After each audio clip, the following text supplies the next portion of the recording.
ওয়া জাইতুন, জাইতুনের কসম, ওয়া তুরি সিনিন, সিনাই পর্বতের কসম, ওয়া হাযাল বালাদিল আমিন, আর এই নিরাপদ শহরের কসম।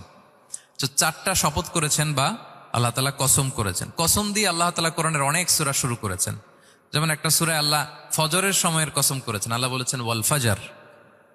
আল্লাহ আকাশের কসম করেছেন ওয়াস সামা ইযাতিল বুরুজ। আল্লাহ তাআলা সূর্যের কসম করেছেন ওয়াশ শামসি ওয়া দুহাহা। এভাবে আল্লাহ তাআলা তার সৃষ্টির অনেক কিছুর কসম করে গুরুত্বপূর্ণ কোনো মেসেজ বা বার্তা আমাদের সামনে হাজির করেন। তো এই সূরাতে আল্লাহ তাআলা চারটা জিনিসের কসম করে একটা খুবই গুরুত্বপূর্ণ বার্তা মানব মণ্ডলীর জন্য এই সূরাতে তিনি হাজির করেছেন। এই সূরাটা আমাদের অনেকেরই মুখস্থ আলহামদুলিল্লাহ, এবং আল্লাহ রাসূল সাল্লাল্লাহু আলাইহি ওয়াসাল্লাম প্রায় বিভিন্ন নামাজে এই সূরাটা তেলাওয়াত করতেন। বারা ইবনে আযিব রাদিয়াল্লাহু তাআলা আনহু উনি বর্ণনা করেন যে আমি একবার এশার সালাতে আল্লাহ রাসূল সাল্লাল্লাহু আলাইহি ওয়াসাল্লামের